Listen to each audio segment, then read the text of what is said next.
Good morning. Happy Taco Tuesday. Welcome on into Let's Bet It. Lauren Jabbar here with Jared Smith. Both of us on the road. I got the fireplace going. Jared's got the drapes in the background. How are you? Happy Tuesday.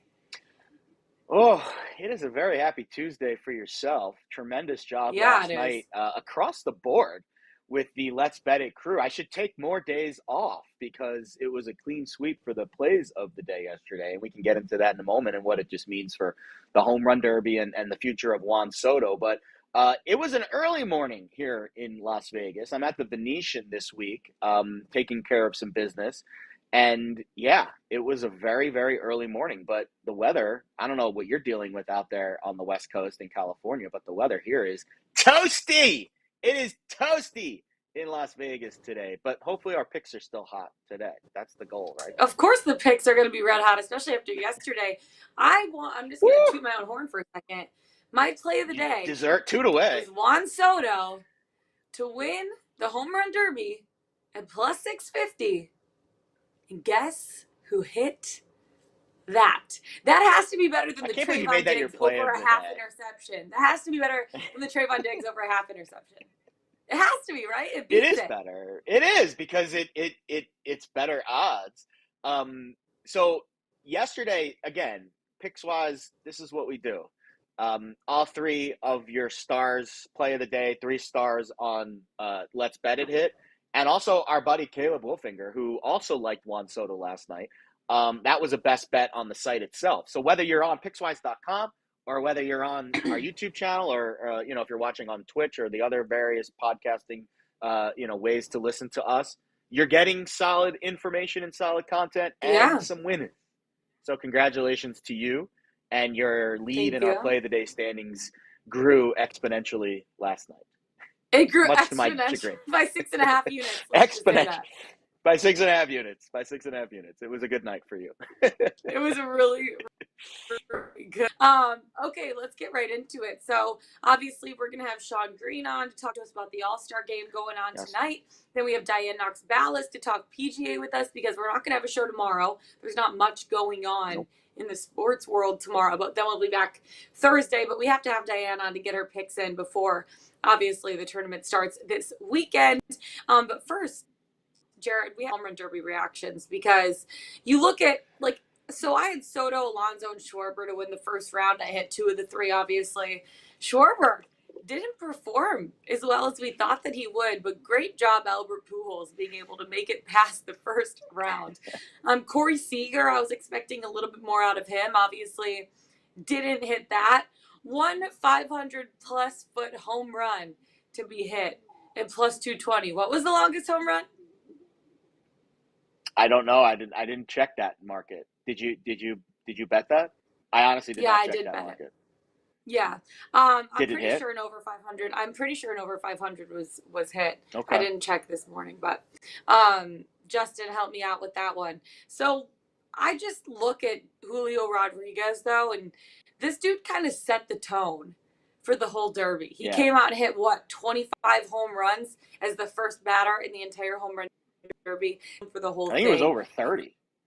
It was over I 30 in think the he first cracked round. 30 I in thought the it was first only round. like 25. Well, because Seager did well in the first. Like honestly, you weren't wrong with your Seager. 482 by Soto was the longest home run, so the 500 didn't get there. Seager was solid in the first round, and I agreed with you that Seager at plus money I thought was a decent bet. Julio Rodriguez, his swing was made for the Derby, and honestly, they don't offer this, but if they did, I would bet him again next year. Whenever they do put that up, it won't be again until like the All-Star break. The All-Star game next year is in Seattle.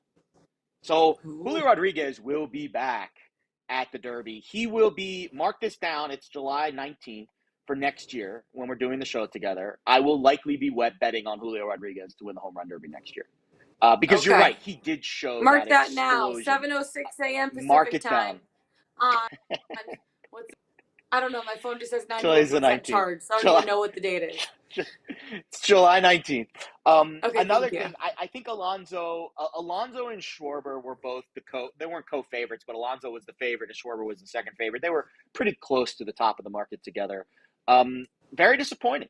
And I don't want to say Schwarber lost on purpose, but I think he was totally okay with losing. Like there was no like competitive fire. I have to win or else blah blah blah. Because after he lost, like he looked happy because Pujols won, and that was like the his last derby. So it was an interesting night. I expected better from Alonso. Maybe he shouldn't have done like deadlifting before like he went out there. Like I don't know if you saw that tweet from the Mets. Like he was like literally doing like deadlifts like before he went out on The what, warm up the like I'm legs? assuming that probably didn't help.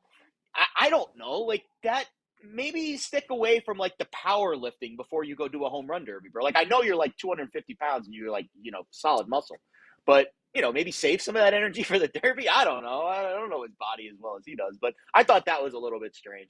But Alonso didn't have it. Like he should have lost in the first round. So I thought the right guy won that, and Soto was the best, the most consistent throughout the 4 rounds. And I think Rodriguez, he'll be back. He will be back next year. Yeah, and obviously everything that's going on with Soto right now, I was like, this guy's gonna want to show up and show out. He rejected obviously the Nats 15-year. Wow, my lights just went off. 15-year, 440 million dollar deal. I thought he's gonna want to come out, be red hot, and show other teams Yeah. what he's capable of doing because like this dude wants to like get a better offer. He wants a number that's probably going to start with a 5. As Zeno and Alex and I were talking about yesterday. Like he doesn't want to settle for anything less than 500 something. And he also didn't want to commit the next 15 years to being a Washington National, which I get. Yeah, they won the World Series a few years ago. They basically don't have anybody on that team now. So I understand when a guy doesn't or wants to turn down that deal, but that was one of the biggest reasons why I picked Juan Soto. I'm like, this guy's going to want to turn up at this derby, show up, show out, show people what he's capable of doing, and maybe get some eyes on him before the trade deadline, which I don't know exactly the day of the trade deadline. I think it's like 3-4 weeks away. But get some eyes on him before then, just to show what he's capable of doing. I do want to talk to Sean about this, though. So let's bring in Sean Green, co-host of Sports Gambling Podcast and host of Die Hard Eagles podcast. Sean, how are you? Yeah. Happy day. What did you think about Juan winning this entire home run derby? Well, as someone who had Corey Seager to win it all, I wasn't thrilled. But yeah, no, to your, I think you guys nailed it. Soto definitely deserved the win. I mean, when I saw, I had Corey Seager and then Julio Rodriguez just goes off in that first round. Yeah. And I feel bad because I'm yelling at Corey Seager's dad, like, hey, this is a time to vent. Like, keep throwing it faster. And he's just, but I did have Albert Pujols to advance in the first round, which now I don't know if you guys saw the reports that there's a bunch of controversy that they may have missed one of the Schwarber home runs. And my reasoning for the pick was, hey, listen, he was the MLB commissioner pick to get to the All-Star game. They want him to move past the first round. They're going to do whatever it takes to get him to the next round. So yeah, I hit that at plus 220. I gave it out. So yeah, that was a lot of fun. Nice. But yeah, it was a good home run derby. Really was. Yeah, it was I actually did have Corey Seager to make it past the first round. Just because he was a Dodger before, I thought, like this park. He has fans rooting him on right now. He's going to want to show up, show out.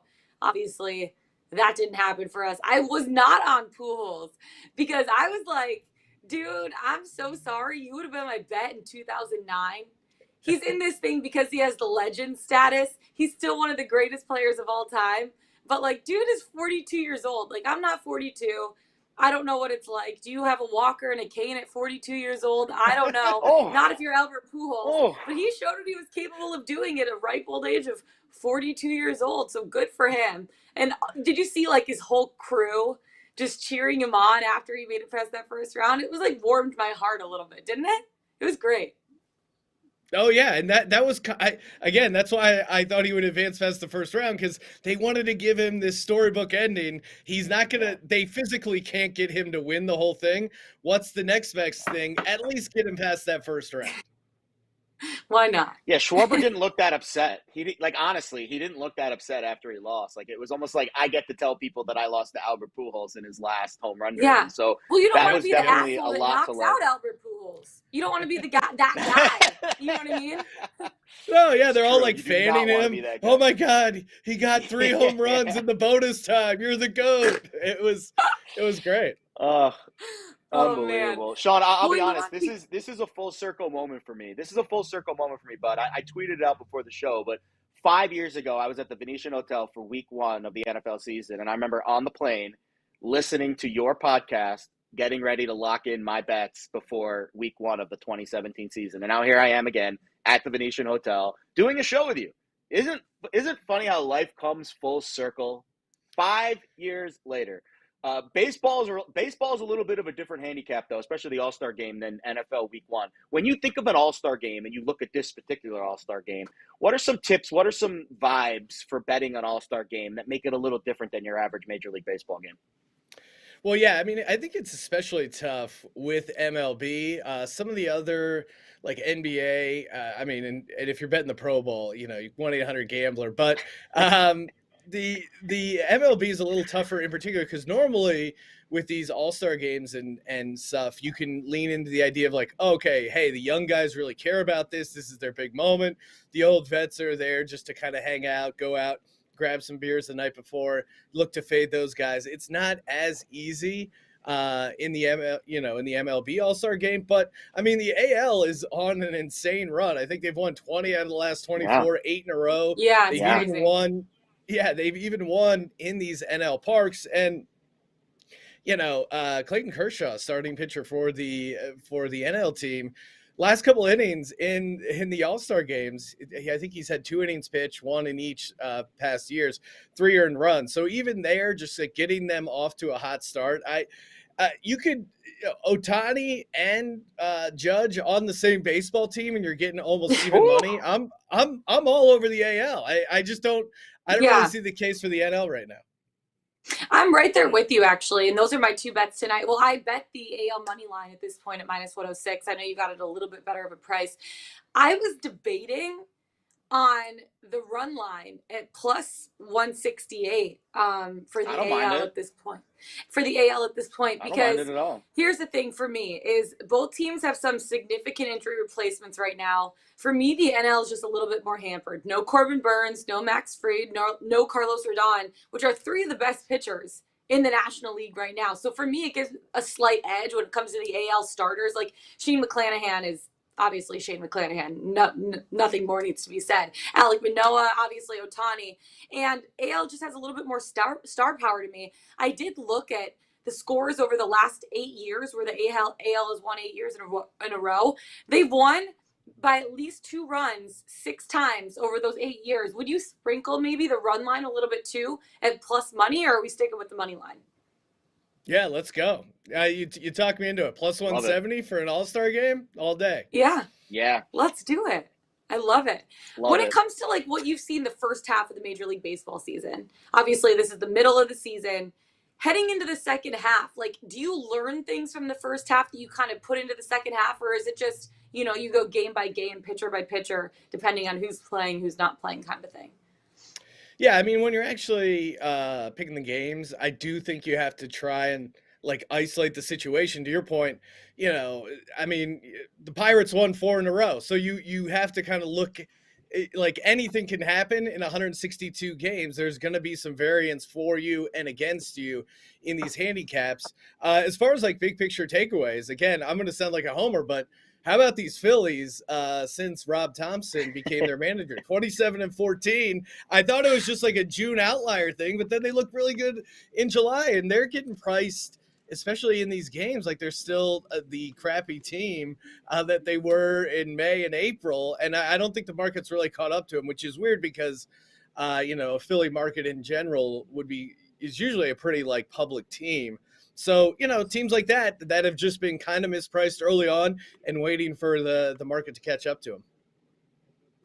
Old Bobby Thompson, the old Yankees bench coach, doing great things with the Phillies. It's great to see him doing well. Listen, I think when you look at the overall season, one of the big things I like to pinpoint, especially at the All-Star break after these guys get 4 days off, which they don't get 4 days off basically for the entire season other than this, is regression. There are teams that do really well in the first half. Cough, cough, Orioles. Cough, cough, Mariners. Are we going to see regression from those teams in the second half? Now, the Mariners people expected them to be good. Nobody expected the Orioles to be good. That's the team that I would be targeting. But when you look at the long marathon of a season, is it easier for you to hit pause right now and say, all right, this team did really well in the first half. Nobody expected that. That means they're going to set up for a decent fade in the second half. Yeah, I mean, I think you kind of nailed both takes on those two surprising teams. I mean, the Orioles are surprising. They best team on the run line. So they've been surprising people just because they've been competitive. Like even in these games where they're catching 1.5 runs, they're covering even with a 1-run loss there. The Mariners are kind of a different beast. To your point, I mean, they've won 14 in a row. So obviously that's going to cool off at some point. But they've also won 22 out of the last 25. They've won a crazy amount of series in a row. So it's not like it's just one stretch there with this 14 games in a row. If you look, like they're going neck and neck with like the 2001 Mariners team, almost like setting a bunch of these records that team did, and they're either matching them or breaking them. So I think there is a little bit more to this Mariners team than the Orioles team going into the second half there. What about individual season awards? Because I see you have an AL Rookie of the Year pick at this point. Who do you like for Rookie of the Year? I guess on both sides, Cy Young, AL MVP, NL MVP. Do you kind of have leans when it comes to those individual season awards too? Yeah, I mean, the one that I just bet that is looking, and shout out to my buddy Matt who texts me this play, and then I'm like, he's one of those guys that texts you a bunch of stuff, so I'm like, all right, I'll look into this, and I think there really is something to it. But Bobby Witt of the Royals to win AL Rookie of the Year, you can get it around like 1,100, maybe 1,000, depending on where you're going. I mean, he's putting up really good numbers, maybe not getting quite the attention he deserves because he's in Kansas City. Now, we just saw Julio Rodriguez, who's the odds-on favorite. He's like minus 350, minus 360 over on DraftKings there. He's only a couple of home runs behind Julio, very similar slugging percentage. I think he has the fielding. He's good enough in the field to get it done. Now, again, right now the Mariners are red hot, and part of that has been Julio as well, putting up a bunch of home runs in the first half. If Julio Rodriguez cools down at all and Bobby Witt continues to hit the ball as well as he's been hitting it, I think there's a ton of value getting him at like plus 1,100. Yeah. The Rookie of the Year markets are really tough. They're really tough because you just don't know like which guy, because eventually you get to a certain point where these players, they've never played this long. So it's like when it's more so with pitchers. Whoa, he got wonky there, Sean. Is he wonky to you too? Yeah, a little wonky. Jared, you're a little wonky right now and freezing. So I don't know what you're saying. I'm in a hotel room at the Venetian. Am I back? That's what it is. Good? Yeah. I'm in a hotel room at the Venetian, just a slight flex. I have a question about Rookie of the Year when it comes to the NL side, because obviously I live in Atlanta. I've been covering the Braves and the Hawks over this last season, and watching Michael Harris II and Spencer Strider and what they've been able to do, obviously, in the NL rookie race with O'Neal Cruz, obviously, he's up there too. But what do you think that, some of these guys on the NL side are doing? Do you think there's value in betting a guy like Spencer Strider, who's one of the favorites, or Michael Harris II is one of the favorites? Or do you kind of look for more value, look for more outside picks, I guess, when come individual season awards in general, not just Rookie of the Year awards? Well, yeah, and kind of getting back to the point we were hitting on right before that was I do think some of these rookies could cool off. So I wouldn't be looking to play the favorite in either in the AL or the NL, just because, again, there's so much baseball left to be played. So if you find someone in that like plus 500 up to like plus 1,200, someone who still has a shot, has shown enough, I think that's a sweet spot. Like there's no one in the awards market for Rookie of the Year that I like at like a minus price right now, just because we have so much baseball left. Am I back? Can you guys hear me now? You're back and better than ever, J-Rod. Beautiful. Oh, so great. So I that was where I was going with Strider. With the actual hitters, it's not as pertinent, but with the pitchers, it's like a saturation point. You don't know when they're going to shut him down and say, we're saving you for the playoffs. So I have a Strider ticket at 5-1. I feel great about it. But there's a point where I'm going to come off of it on Harris because Strider might not even pitch that much in September. Like, we don't know what his innings limit actually is going to be once he gets over 100. So with pitchers, I think it's a little tougher, but there are no pitchers in the American League market for you to worry about in that sense. Witt is interesting. He was getting a lot of juice before the season started, and then Julio kind of came on strong. There's no way I would like $3.70 for Julio Rodriguez. Bro. I mean, that's just crazy. That's crazy.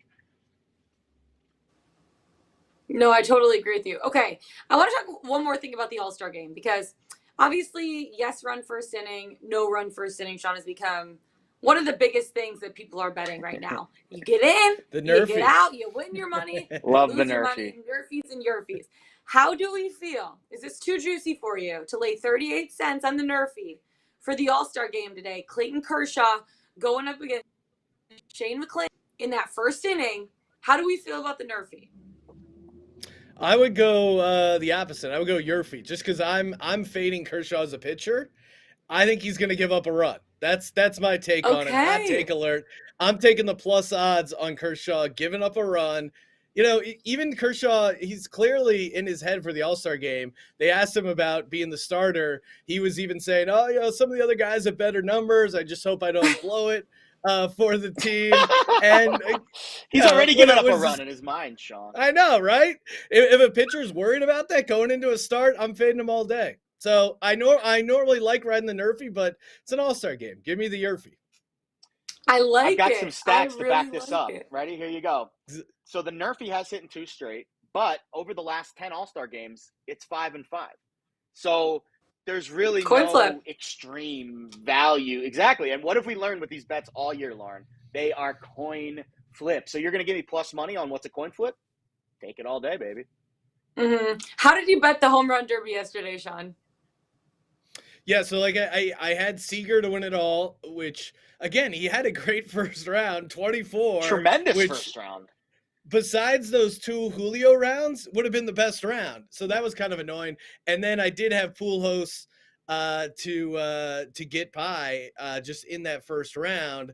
So I was, again, like now all this controversy comes out of did he actually win?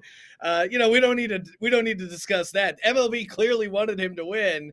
That's why I had him there. So yeah, I love it. You got Sean, the ticket. The money's in your account, Sean. That's it. I already withdrew it. Sorry. Cash, baby. Let's go. Cash money. Last one before we let you go. Just what do we look out for now? The second half of the season, broad overview that you've been noticing that you're going to be looking for. I mean, just in general, I would look. I would look to play some of the dogs more than ever, even in the second half. Again, because some chalkier stuff had been hitting, especially early on. I think we're due for some dogs here in the second half of the season. So big picture, always leaning to the dogs. The dogs are barking. Who let the dogs out? Sean Green, Go, co-host baby. of Sports Gambling Podcast and host of Die Hard Eagles Podcast. Thank you so much for coming on. We appreciate you, and I'm sure we'll be talking to you in the second half of the MLB season. Awesome. Thanks, guys. Thank you. Good job. What a thrill good one. for We're me. taking it from the park. What a thrill. To the course, baby. We're bringing in Diane Knox Balas to chat the 3M Open in Minnesota at TPC Twin Cities. Diane, how are you? Happy Tuesday. I'm good. Where on earth are you where you have a fire roaring in the background? I know. So classy, right? I feel like I need a glass of wine. Like, it's a little early. It's only 7:25 here on the West Coast, but it's a little early for wine. But it is 5 o'clock somewhere. So here, cheers with the coffee. It definitely is. Diane, how did last weekend go for you? Obviously, we had the Open Championship. Now moving on to the 3M Open in Minnesota. Just your takeaways, I guess, from last weekend and everything that had happened. It was an amazing finish to the Open. We've been so spoilt with how good these majors have been this year. It's funny to think that the most kind of disappointing Sunday of a major was the Masters when Scheffler won, even though we were on him and we had the outright winner. But Wasn't so disappointing close. for me. That was very good for me. I was not upset about that one at all. It was so close with Rory McIlroy on Sunday, but Rory didn't lose the Open. Cam Smith just won it in spectacular fashion, and it was on the greens. And he's just, watching Cam Smith putt is like nothing I've ever seen before. That guy just has unreal talent. And when he saved par on the tricky 17th hole, I was like, well, that's it. You know, it's kind of sewn up now. It was just like, watching him is out of this world. So good for Cam Smith. And then Cameron Young, there's no way we can overlook the fact that he made a sensational birdie on 18 to jump up into the second place and knock Rory down to third. But it was a thrilling Open Championship, and I'm just kind of sad that it's over. Oh, yeah. I know. What a week for you too, Diane. You know, having it be in Scotland and at that course, I thought it took on the charisma and the personality of the game of golf, and it lived up to it. And that's always great. And yeah, I wish we would have gotten Rory home, but I didn't think he did anything, like we said, to lose it. It's just Cameron Smith played that well that there was nobody in the field that was going to beat him if he putted it that well, and he did. But now, just like the show must go on, and we move on to TPC Twin Cities this week. Bit of a different vibe this week. Not a links course. Little bit more action off the tee, where we didn't see that over the weekend. Guys were just putting it out there and then worrying about the second shot later. But TPC Twin Cities, what are the golfers now? I'm assuming there aren't a ton of golfers that we're going to see this week. It's a little bit of a different field. But what are we going to see this week with some of the golfers at the 3M Open? Yeah, I mean, this is a big tournament in the sense that we only have 3 left on the PGA Tour this season before the FedEx Cup playoffs begin. And if this is kind of new to you, I'll give you a very quick explanation. The top 125 make it to the playoffs. There's 3 rounds, top 125, then it gets cut to the top 70, then the top 30.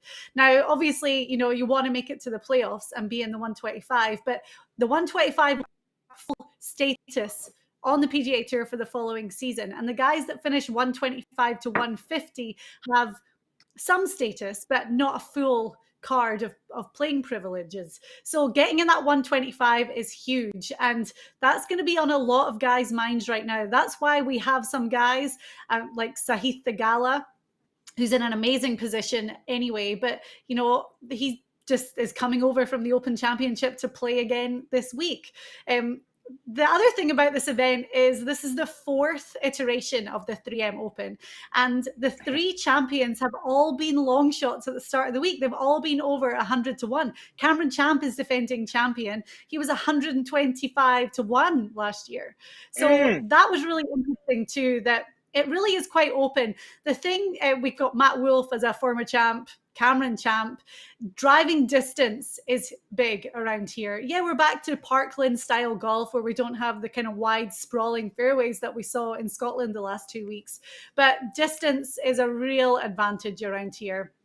And for the shorter hitters, looking at guys with great iron play, really big greens. So you'll see the greens in reg stat percentage is going to be really, really high this week. But the greens aren't difficult. They're big. They're not tricky to read. So you don't have to be an elite putter to do well around here. Headline names, I mean, Tony Finau is really the betting favorite this week. Hideki Matsuyama is in the field right now, but we have a lot of rumors swirling about Live Golf, which I'll keep you updated on as the week progresses. Sung J M, but yeah, there's some guys at the top of the board that I'm really looking at, but you have to dig deep and look at these long shots. Yeah, absolutely. Speaking of long shots, you're really good at digging up some of these names that we have never heard of before in our life. So let's get right into your card. Let's start it out with Davis Riley, who's not as much of a long shot, but we'll work down the list. We'll start with more of the favorites and get down to the long shots as we work it down your list. But starting with Davis Riley and Martin Larry, you said Jared will love this one. Yeah, Oh Jared yes. will love Martin Oh Laird. yes. We have a story. Jared and I are bonded for Oh life yeah. over Martin Laird. Yes, we are. I'm going to start with Davis Riley, though. I got him at 25-1, definitely one of the favorites. It's his rookie season on the PGA Tour, and he's one of these guys that's been knocking on the door a lot. I mean, he's had 6 top 10s, including a runner-up at the Valspar earlier this year. His stats are great: 12th in birdie average, 12th in total driving, 16th in putting average. He's sitting at number 23 in the FedEx Cup standings, so his goal is going to be to stay in that top 30 and make it all the way to the playoff finale at Eastlake in Atlanta, Lauren, your hometown. So I love Davis Riley this week. I think that he's not going to be happy with this season unless he gets that win, knowing that he's been so close. So there's no way we could overlook him. And then Martin Laird. Jared and I love him because we were on him at 250-1 a couple of years ago when he won the Shriner Vegas, and it was the biggest payday ever. So the thing about Martin Laird, he's Scottish, so maybe I'm a little bit biased, but he finished third last week at the Barracuda. And he was 126 in the standings before that and jumped all the way up to 98th. So his place is now safe for the first of the playoff events, which is just great. Really good stats. He's not a long hitter. His putter has been ice cold this season, and that's what's really affected him. However, last week he was 7th in putting at the Barracuda, and he had a T13 at the Travelers just a few weeks ago as well. So I really like Martin Laird. I feel like he's picking up a bit of momentum. We're at a course this week where you don't have to be a fantastic putter to fare well. You can kind of get away with it a little bit more. So Martin Laird at 40-1. I'm definitely not leaving him off my card this week. Not quite 250-1. Like when we hit him, No. I think it was it was October. It was either September or October of 2020. Whenever the Shriners was that year. Whenever I get married again, Martin Laird will be invited to my wedding because that he is worthy of that. He has a seat at the big table for life after that one. And Diane, we will always be bonded over that. All right, a little bit further down on the board, and Gotterup's fantastic, and 50-1's a good price. But let's start with Callum Tarrant, because this is a guy that we've discussed on this show multiple times. Mm-hmm. We've come close to hitting him in other specific events. And I think this is a guy that he's one of those guys that, and there's a lot of guys on our list that are like this, I want to be the one to bet on him when he wins his first PGA Tour event. I feel that way with Callum because he's close and he's got incredible stuff. That's why I'm definitely picking him this week at 130-1. Callum Tarrant, he's an Englishman. This is actually his 7th week in a row of tournament play. So it's a lot of golf. And, you know, he might be a little bit tired. But he hasn't made the cut in all those events, even though we have found some great form lately. He finished T6 at the John Deere. We had him for the top 10, so we hit him that week. Just coming off a T22 at the Barracuda last week. But Callum Tarrant is one of the longest hitters in the field. He is huge off the tee. So driving distance is going to be an advantage. I just feel that, like, he's 144th in the FedEx Cup standings. So if he stayed there, which he won't, he's going to have conditional status. So for him, he needs to get in that 125 to kind of lock it up. He's making the most of his run of form because he's still playing, 7th week in a row of tournament play.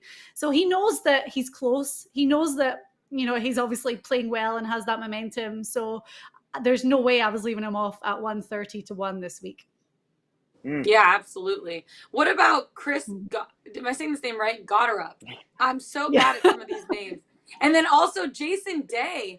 Did he play last week in the U.S. or in the Open Championship too? Like, how tired are these guys that are playing all the way over in Scotland and then need to fly back and play here in the U.S.? Yeah, it's got to be tough. The thing with the jet lag is they're gaining 5 hours. I get so confused. Oh yeah, I should know yes. better than anyone. Yes, they're gaining 5 hours. Yes, they're gaining 5 hours. Yeah. So it's a little bit easier for them, especially when they have to get up in the mornings and stuff. So I like Chris Gotterup. You said it right. Amazing name.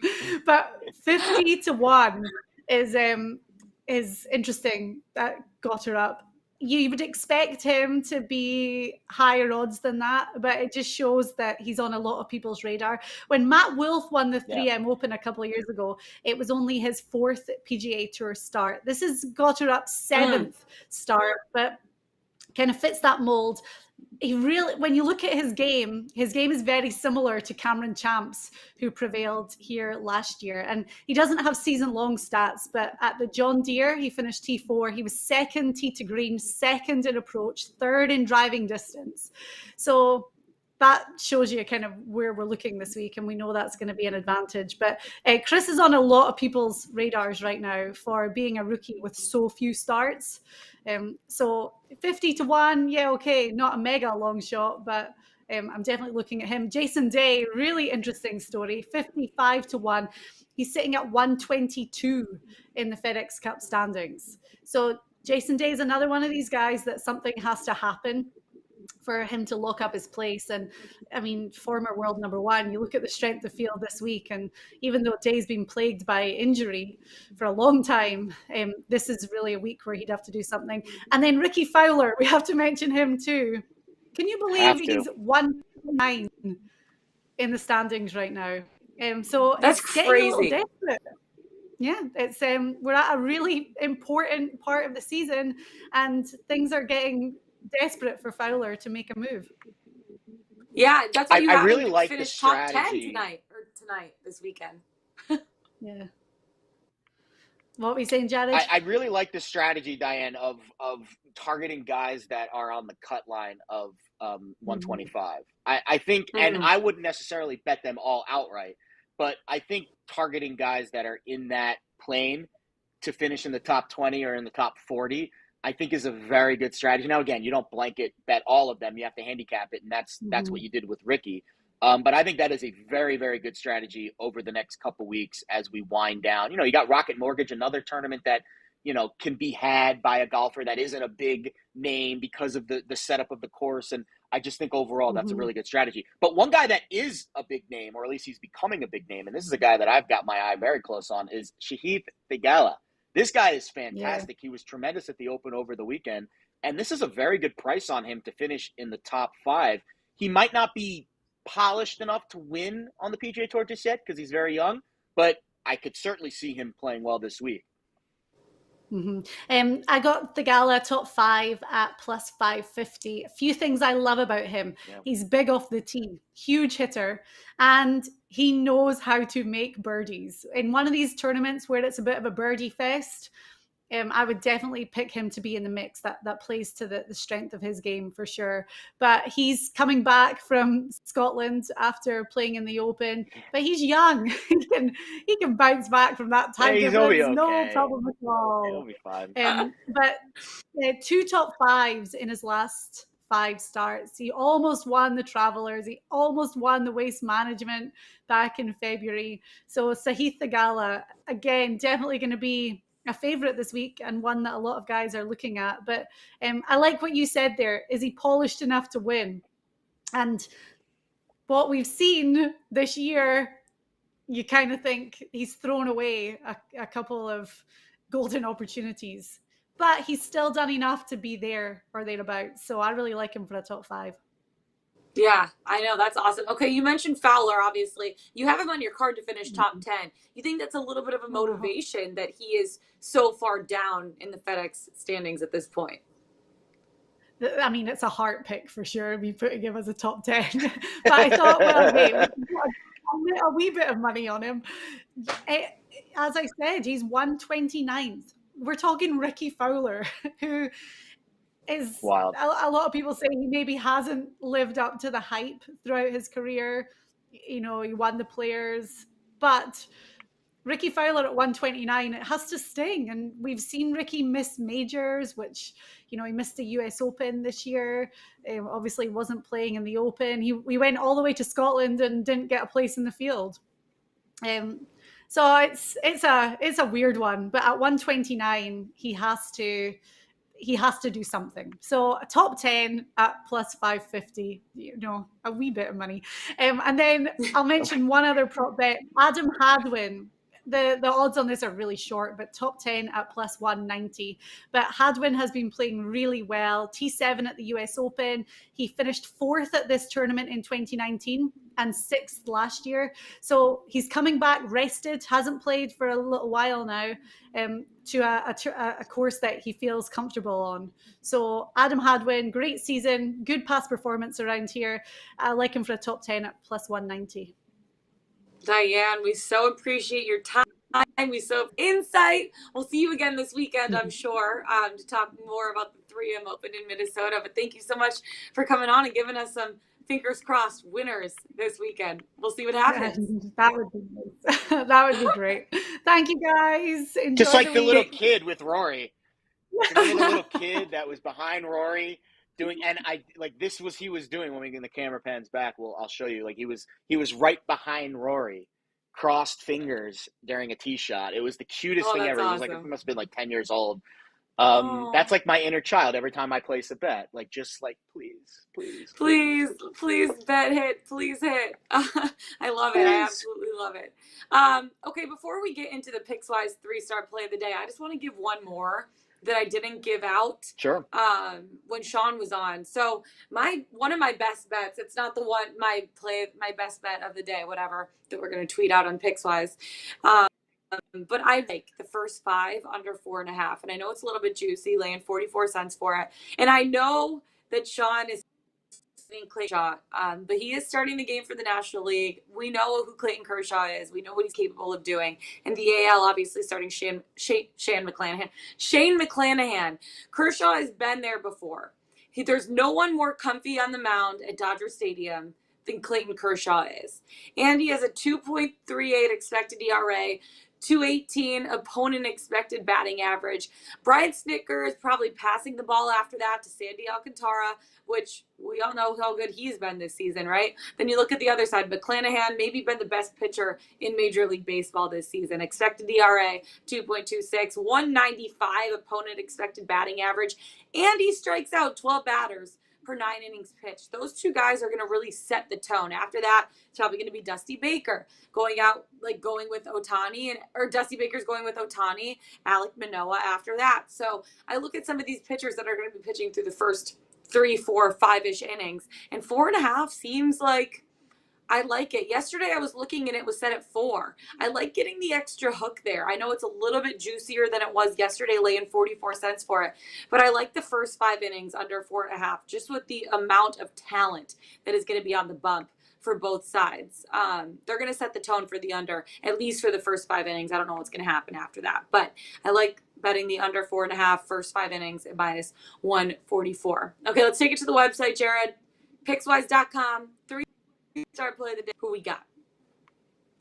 So Diane has her golf picks on there. Of course, we just went over them. Ricky Diamond has a pick for ATP Hamburg tennis. Ricky's pickies have been fantastic tennis this year. And Mark Lammy has a pick that contradicts my play of the day, so I won't talk about it too much. But it is the total bet. It contradicts your first 5 bet that you just gave out too a little bit. So, but Mark Lammy does like the total tonight in the All-Star game, and one of us, either Mark or myself, will be right. Actually, there's a chance that one of us is right and the other one is only half wrong. But we can get into that in just a moment. But there are some picks on the site today to check out. And there's also some interesting articles. For example, I just dropped a MLB piece on the second half, kind of grading my first half and then looking ahead to some of the things we're going to try to capture in the second half. And also Keith Schmelter has some futures picks on the site as well. So it's a bit of a lull in the day-to-day picks. We understand that, but there's still a lot of good content on the site. And of course, Diane's golf picks. I mean, goodness gracious, if you're not betting those at this point, then you just must hate money. Pickswise.com, baby. Check it out. Okay, our best bets of the day. Talk about your total that you're liking so much. Yeah, so again, when I look at the All-Star game, it's really hard to say, yep, that's the bet. This is going to, it's very hard. It's an exhibition game. And at the end of the day, I think you have to look at the market and see what the market's telling you and react accordingly. The market is screaming at me to bet the under in this game. So the total opened at 8. And as you would expect, most of the handle, most of the bets, it's recreational money. It's a recreational game, is going to be on the over. But we've seen this total continuously drop. I saw 7.5 right now on FanDuel. Now, I got in at 8. There's a shop in town in Vegas called Boyd's. It's like one of the smaller sports books here in town. I laid 4 cents on under 8 there. You could still get the under 8 at minus 120, minus 125. I still would feel comfortable laying that. But to me, this under feels like the play, at least according to the market. Now let's talk about the handicap of the game. Well, the under's 12-3 in the last 15 All-Star games. That's certainly noteworthy. But then you look at the pitchers in this game. And when I look at an All-Star game and I think about the starting pitchers coming in and throwing 1 inning and being done, they're basically like 8 or 9 closers in a game. And there's going to be a bullpen guy, a couple bullpen guys that come in on the back end. But the starters that come in the first, fifth, sixth, up to probably the 5th or the 6th inning before they get to the actual bullpen guys, they're in a very unique position because they're coming in and usually they're used to throwing 90, 100 pitches in a start. They only have to throw 20 and 1 inning. So they're going to give you their best stuff. Like Sandy Alcantara, when he comes in, whenever it is, he's going to be throwing 100 miles an hour every single pitch. And it's going to be very difficult for these hitters that haven't really seen him in the American League to hit him. And vice versa can be said for the American League pitchers like Shane McClanahan, who throws 100 miles an hour, and not a lot of guys in the National League have seen him. So I think if you were going to say 1 inning, I think I would prefer the plus money on the Yerfie. But if we're extending the sample size to 9 full innings, and these guys have to face 7, 8 different pitchers, starters, most of them, giving it their all for that 1 inning, I feel like the under is the right play here. And then the market's telling us to bet the under as well, with the majority of handle on the over and the line continuing to drop. So under 8 is my official play. I laid 4 cents for it over at Boyd's in town. And again, don't go nuts here. It's an all-star game. It's an exhibition. But I do think the under, according to the market, seems to be the right side here. Yeah, I like it. I mean, obviously, I'm betting the under 5, 4.5, and it's a little juicy, 44 cents. But you know what? I like it. My best bet of the day, obviously, I'm betting the American League money line at minus 106. But my play of the day is the run line, winning by 2 runs or more at plus money, plus 168. The AL has just dominated for a while. They've won 8 straight All-Star games. Obviously, the National League right now is led with Ronald Acuna Jr., Paul Goldschmidt, Manny Machado. Also, like you look at Dodgers, Mookie Betts and Trey Turner, who they're going to have a big crowd showing up for them in LA. Pete Alonso, Juan Soto, reigning home run derby champ, who I hit a plus 650. I'm just putting that out there one more time. Coming off of the bench. Never going to hear the end of it. Absolutely never. You look at the AL, Shohei Ohtani, Aaron Judge, Giancarlo Stanton, Vlad Guerrero Jr. Both teams, though, have some significant injury replacements. The NL, for me, is a little bit more hampered, right? There's no Corbin Burns, no Max Fried, no Carlos Rodon, 3 of the best pitchers in the National League. And that gives me the slight edge to the AL when it comes to starters. Shane McClanahan, Alek Manoah, obviously Shohei Ohtani. And AL, for me, just has a little bit more star power coming off the bench, too. Jose Ramirez, Corey Seager, we saw what they were able to do. JD Martinez. So taking the value on the AL is slight underdogs, but also to win by 2 runs or more at plus money, I think they're going to win 9 in a row. And they've won the Midsummer Classic by at least 2 runs 6 times over these 8 wins. So the trends are kind of favoring me in this spot, and getting it plus 168. Why not? Worth at least a sprinkle. I'm putting a full unit on it for my play of the day. So I like that. American League run line minus 1.5 at plus 168. So let's do it, baby. Let's lock it in. All-Star game going on tonight. There's going to be no show tomorrow, but we will be back Thursday, obviously, with Major League Baseball coming back. We'll have some picks for the second half of the season. So make sure to stay tuned for that. Until then, have a great next 48 hours. Oh, also, we're going to be talking some Pac-12 on Thursday, too. So don't go anywhere. College football! Have a great rest of your day. Have a great rest of your 48 hours, and we'll see you all on Thursday. Best of luck. Let's get it. Let's bet it.